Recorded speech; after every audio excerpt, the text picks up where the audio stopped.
சங்கீதம் 58. தான் கெட்டு போகாதபடிக்கு அல்தஷ்கித் என்னும் வாத்தியத்தை வாசிக்க தாவீது பாடி ராக தலைவனுக்கு ஒப்புவித்த மிக்தாம் என்னும் சங்கீதம்.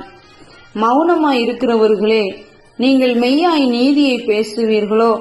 மனுபுத்திரரே, நியாயமாய் தீர்ப்பு செய்வீர்களோ? மனதார நியாயக்கேடு செய்கிறீர்கள். பூமியிலே உங்கள் கைகளில் கொடுமையை நிறுத்து கொடுக்கிறீர்கள். துன்மார்க்கர் கர்ப்பத்தில் உற்பவித்தது முதல் பேதலிக்கிறார்கள். தாயின் வயிற்றிலிருந்து பிறந்தது முதல் பொய் சொல்லி வழி தப்பி போகிறார்கள். சர்ப்பத்தின் விஷத்திற்கு ஒப்பான விஷம் அவர்களில் இருக்கிறது. பாம்பாட்டிகள் வினோதமாய் ஊதினாலும் அவர்கள் ஊதும் சத்தத்திற்கு செவிகொடாதபடிக்கு தன் காதை அடைக்கிற செவிட்டு விரியனை போல் இருக்கிறார்கள். தேவனே, அவர்கள் வாயில் உள்ள பற்களை தகர்த்து போடும். கர்த்தாவே, பால சிங்கங்களின் கடவாய் பற்களை நொறுக்கி போடும். கடந்தோடுகிற தண்ணீரைப் போல் அவர்கள் கழிந்து போகட்டும்.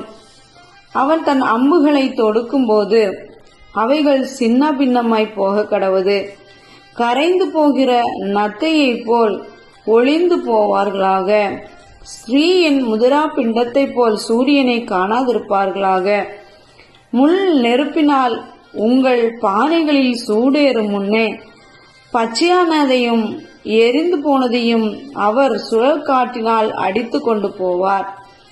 பழிவாங்குதலை நீதிமான் காணும்போது மகிழ்வான்.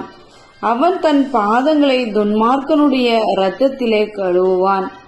அப்பொழுது மெய்யாய் நீதிமானுக்கு பலன் உண்டென்றும் மெய்யாய் பூமியிலே நியாயம் செய்கிற தேவன் உண்டென்றும் மனுஷன் சொல்லுவான்.